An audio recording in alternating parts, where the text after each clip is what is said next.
Today, we're going to talk about the Blackmagic Pyxis and how it held up on a short 80s slasher horror film. Okay, you're scaring me now. This isn't funny, guys. Hello? Icebreaker.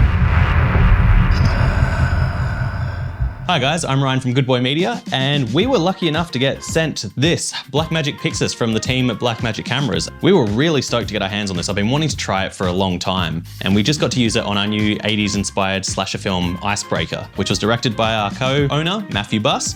First things first, price range. We all know this with Blackmagic. Their prices are actually ridiculous because what you're getting in this camera for the price range is just, it's nuts. We would have killed for this 5 years ago, but as soon as I got it, I was a little bit disheartened, I'm not gonna lie, because straight out the box, all you get is this. And the problem with this is it doesn't do a lot by itself. You need a proper battery or a V-mount for it to actually work, and it doesn't come with a battery, and that was something that did kind of annoy me a little bit, I'm not gonna lie. And they had also changed the 12 volt in power from male to female. So like any little dongles or D-tap adapters I had didn't work from my old Blackmagic cameras. I had to buy a new one. So that was something that was actually a little bit frustrating when I bought this. But once I got it kind of rigged with some little bits and pieces I had and got a few little extra things to make it run, I was very impressed with the image quality of this camera. It's no surprise for anyone who's researched this camera that it's the same sensor from their 6K full frame camera, which is a beast in itself. There's nothing wrong with that camera at all. But the difference with this one to the 6K full frame is the 6K full frame kind of works just straight out of the box, which is really nice.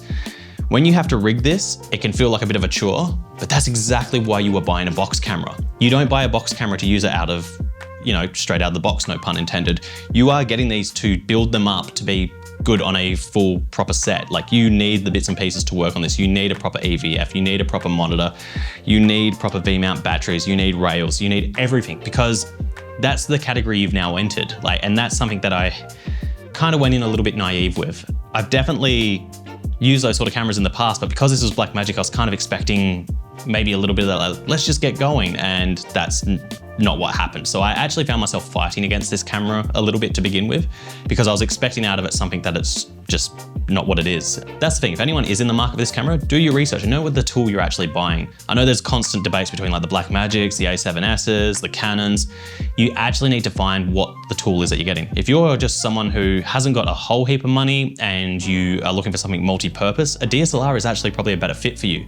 But if you're looking to enter that next category of filmmaking where you actually get precision shots and take your time and get the things you want, this is actually the tool to use. The image is stunning. The control system's perfect. And you can just rig it up or down as much as you need. Whereas those other cameras, so good for run and gun, and we can get a little bit spoiled by things like autofocus and image stabilization and all those little perks that come with the DSLRs. But they also can make you a little bit sloppy in your filmmaking. Because you know that the camera's gonna carry you, you can kind of forget what a precise shot is and how to take your time and maybe set up a dolly shot or a crane shot or something that is just a static tripod shot, and you need to get the action in camera perfect. This tool will keep you disciplined, and that's can only be a good thing, because there's a lot of run and gun filmmaking these days and it's kind of become a little bit generic, whereas precision filmmaking is something that I think needs to come a little bit back in vogue. So using this camera on set, we were at an ice rink, which is, it seems pretty straightforward. It's we'll just put a long lens on, we'll just film it from the sides. And all the plans we had for this film just very quickly fell apart. So I did find myself fighting this camera once again on that first shoot day, because I'm so used to having something on a gimbal or in my hands and just running straight up to the action. But when we're on the ice, we had to wear cleats, we had to be safe, we had to do everything as responsibly as we could. So I did find myself leaning towards other cameras, but whenever I was doing my master shots, I was always right at this camera because this is the one I love.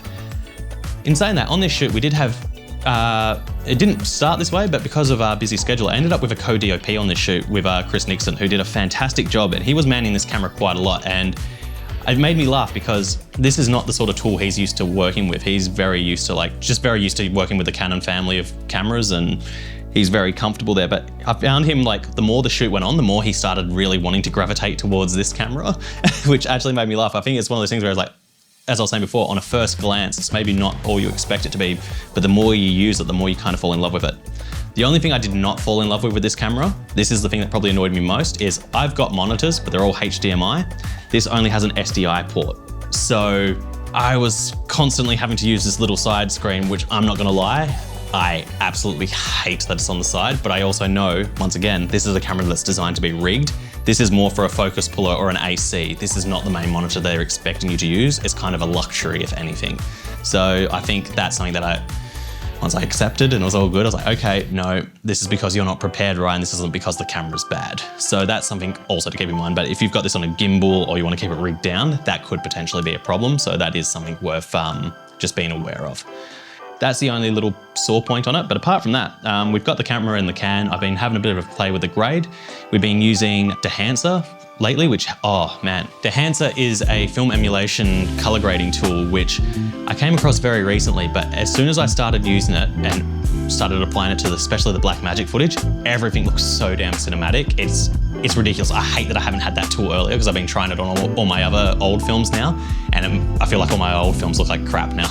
So I'm not trying to oversell this, like they have sponsored us, but that was because I reached out to them because I was so impressed with their products that I wanted to use it. So they were lovely enough to hook us up with a license, and we're going to be using it for this film here. So everything you see will be shot on the Blackmagic Pyxis and the 6K Pro and the Canon R5, and you'll see how well it will blend together with these film print emulation stocks. I'll go on a deep dive in an episode with that later, but just a quick shout out to them. And if you are interested, we do have an affiliate link below, so please check them out. They will hook you up with a discount, and it's honestly, like I love color grading, and I feel like my film color grading skills have gone from here to here. So definitely check out dehancer.com. All right, guys, well, I hope you enjoyed the video. If you'd like to find out more or learn more, we have more reviews on different cameras, other short films that we've made where we show some of our behind the scenes tricks. Please be sure to check it out, like, subscribe, all that junk that every YouTuber asks you to do. And yeah, we look forward to seeing you next time. Cheers.